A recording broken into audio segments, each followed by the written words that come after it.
Então, o pensamento computacional, ele envolve o desenvolvimento da habilidade de criar e adaptar algoritmos, aplicando fundamentos da computação para aprimorar a aprendizagem, o pensamento crítico, criativo e crítico em diversas áreas do conhecimento.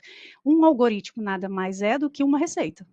A receita para fazer um bolo, ela tem os ingredientes, informações, e o modo de preparo são os passos. Se você segue a receita direitinho, o resultado é um bolo delicioso. Então, na nossa vida atual, no contexto que nós vivemos das redes sociais, da internet, do uso das IAs, a gente usa o algoritmo o tempo todo sem perceber. A rotina para a gente se arrumar de manhã, por exemplo, os passos que a gente usa para atravessar uma rua, usar o carro de forma segura, chegar no trabalho, levar as crianças das escolas, um passo a passo, é uma instrução para a gente solucionar vários pequenos problemas do dia a dia, mas que, na maioria das vezes, a gente já aprendeu e a gente acaba fazendo de forma automática. Então, quando a gente aprende a criar e adaptar esse passo a passo, a gente está como se estivesse turbinando o nosso cérebro.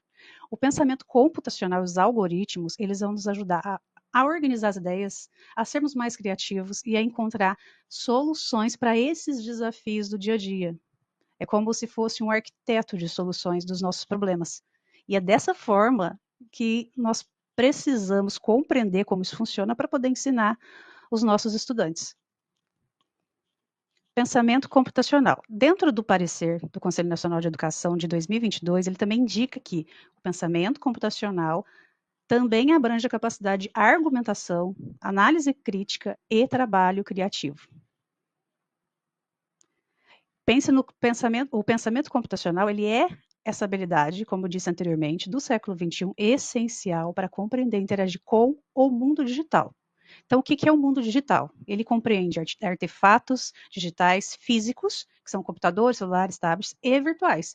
Internet, redes sociais, programas, nuvens e dados. Então, imagine o mundo digital como uma grande, gigantesca cidade, uma metrópole, né? A cidade é a coisa mais valiosa dentro desse contexto. Imagine o mundo digital como uma cidade gigantesca e super moderna. Nessa cidade, a coisa mais valiosa não é o dinheiro, mas a informação. Fotos, músicas, vídeos, mensagens, jogos, tudo que a gente cria e compartilha. E para onde vai isso? Vai para a nuvem. Então, sabe quando você guarda suas coisas numa estante ou em caixas? No mundo digital, a gente faz a mesma coisa, só que é com a informação. Então, o armazenamento, né, nas nuvens é como ter uma biblioteca infinita de guarda-volumes, de espaços gigantescos. Então, você guarda seus arquivos no seu celular ou no computador, que vai para a nuvem, né? Uma caixa que carrega tudo para outro lugar, né? Que seria essa nuvem. Uma espécie de biblioteca. Como explicar isso para as crianças na educação infantil e para os do ensino fundamental? Você precisa pegar coisas concretas para depois passar para o abstrato, que é a nuvem. Explicar, talvez entrar dentro de uma biblioteca, mostrar os livros e explicar que tudo aquilo está armazenado em um local que ninguém pode ver, mas ele existe.